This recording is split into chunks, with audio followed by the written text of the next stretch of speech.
pati yung traffic umusad. Nakakatuwa.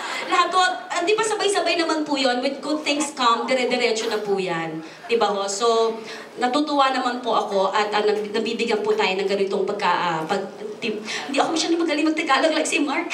Ano yan? Pagtiwala? Ng gusto, yeah. Oo, yung tiwala po. Nagpapasalamat po talaga ako. Hindi ko alam kung nakuha ko sila sa kulit ko. Parati ako nagpaparamdam, pero maraming salamat at binigyan po ako ng tiwala. At muli ko pong inuulit, Tasha Pantasya, Sabado po, 8 PM, baka tawa ko tayo ng tawa, makalimutan yung isulat, ilagay niyo na rin po yung lumayo ka nga sa akin now showing. Thank you po.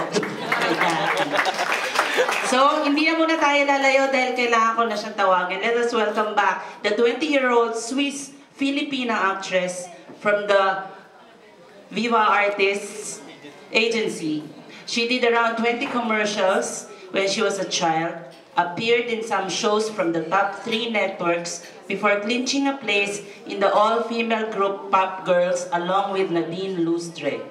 She also had a stint in the movie A Secret Affair, where she portrayed the younger sister of Ann Curtis, and Para sa Hopeless Romantic, where she realized that comedy is a genre that suits her very much.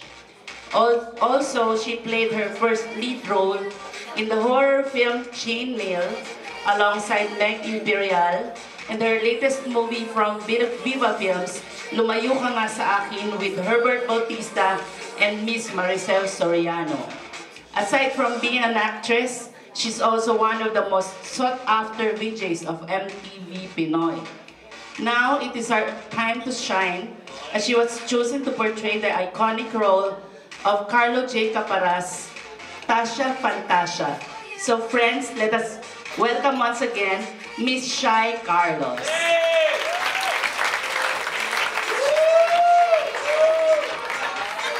Ayan na si Shy as Glam. Shy and Mark, Glam and Noel, dito muna daw ulit para sa ating pictorial. Alam niyo na, social media, post. Ang ganda na, wala nang ngipin na nahuhulog, ha?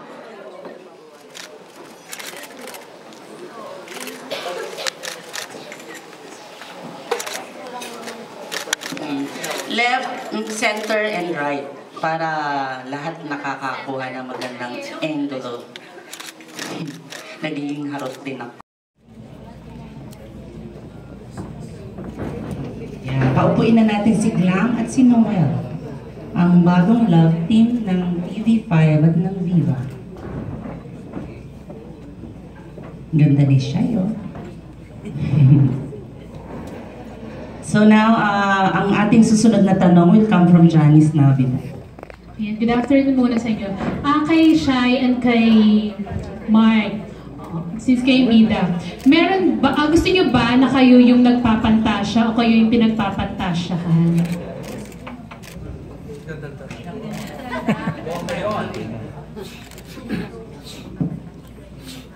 Sino tinatanong mo? Si Shy, tsaka si Mark. Shy and Mark. Gusto niyo ba yung kayo yung pinagpapantasyahan o kayo yung nagpapantasya? Oh. Siguro para gumana yung creative mind ko, ako na lang yung nagpapantasya.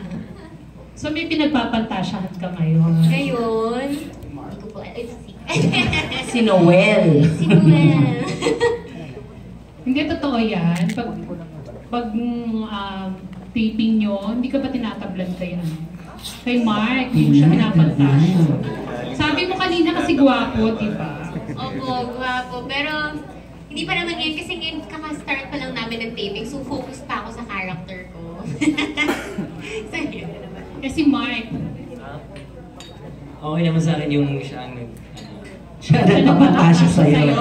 But at least, nakakagana magtrabaho. Pero ikaw wala kang pinapantasya? Sa ngayon, wala pa naman. Wala pa naman. So hindi pa namimit yan. Ang tipid sumagot ni Mark. Okay, sa mga adult naman, medyo kasi hindi wholesome. Para hindi more senior. Oo, diba? Kasi parang senior. Umpisa natin kay Jan. Meron na ba kayong pinantasya na nakuha nyo? At meron na ba kayo